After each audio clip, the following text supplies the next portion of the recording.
রবি ঠাকুর লিখলেন, আমার হিয়ার মাঝে লুকিয়েছিলে, দেখতে আমি পাইনি তোমায়।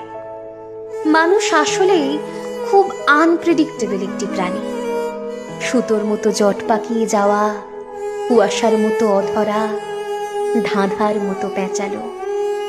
তারা নিজেরাই জানে না তারা কি চায়, কাকে চায়, কার জন্য মনের দোসর তছনছিয়া, কার জন্য থেকে থেকে চোখের উপর চুপুর জলে কাজল লেপটে যাওয়া। সে বোকার মতো দাঁড়িয়ে থাকে, কষ্ট পেলে মাথা নামিয়ে নেয়। যে তাকে সর্বস্ব উজাড় করে দিতে চায় তাকেই আঘাত করে ফেলে। আর অন্যদিকে যে তার সঙ্গ চায় না, তাকে বুকে পুষে রাখতে চায় গোটা জীবনের জন্য। এতটুকু ভালো না বেশেও কেউ কাউকে এক আকাশ সমান পেয়ে যায়। আবার এক সমুদ্র ভালোবেসেও কেউ কাউকে এক বিন্দুও পায় না।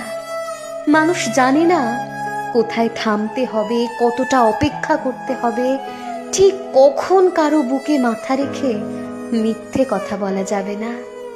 একবার কারো চোখে চোখ পড়লে আর কোনো দিন একা বাড়ি ফেরা হবে না। আর যখন বুঝতে শুরু করে তখন বড্ড দেরি হয়ে যায়।